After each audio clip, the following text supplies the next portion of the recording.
Hey guys, welcome to my YouTube channel. ఇది నిన్నటి video continuation.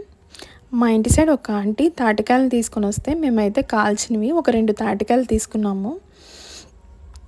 మా చిన్నప్పుడైతే మా తాతయ్య తాటికాయల్ని పొయ్యిలో కాల్చి మాకు ఇచ్చేవాళ్ళు. మేమైతే చాలా ఇష్టంగా తినేవాళ్ళం. నేనైతే ఆ ఆంటీ దగ్గరే ఉడకబెట్టిన తాటికాయల చెక్కలు ఉంటే కొన్ని తీసుకొని తింటున్నాను. నా చిన్నప్పుడైతే తాటి చేపలు ఉంటాయి కదా, 1 రూపీకి ఒక 4 ఇచ్చేవాళ్ళు. నాకైతే తాటి చేపలు అంటే చాలా ఇష్టం. మీకు ఎంతమంది తాటికాయలు తిన్నారు, తాటి చేపలు ఇష్టమో కామెంట్ చేయండి. సో ఇంకా ఆఫ్టర్నూన్ లంచ్కి మునక్కాయ పప్పుచారు,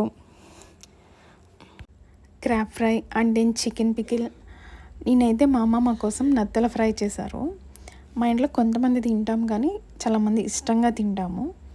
ఇది నత్తలు వచ్చే సీజన్ అనమాట మా సైడ్. సో మా మమ్మీ నత్తల ఫ్రై చేశారు. ఈ ప్రిపరేషన్ అంత వీడియో మీకు నెక్స్ట్ వ్లాగ్లో చూపిస్తాను. సో మీరు లంచ్కి అయితే ఏం తిన్నారు అండ్ దెన్ మీ బ్రేక్ఫాస్ట్ కామెంట్ చేయండి. ఈ వ్లాగ్ కనుక మీకు నచ్చినట్లయితే లైక్ చేయండి, షేర్ చేయండి అండ్ దెన్ సబ్స్క్రైబ్ చేయండి. Thank you for watching. Bye.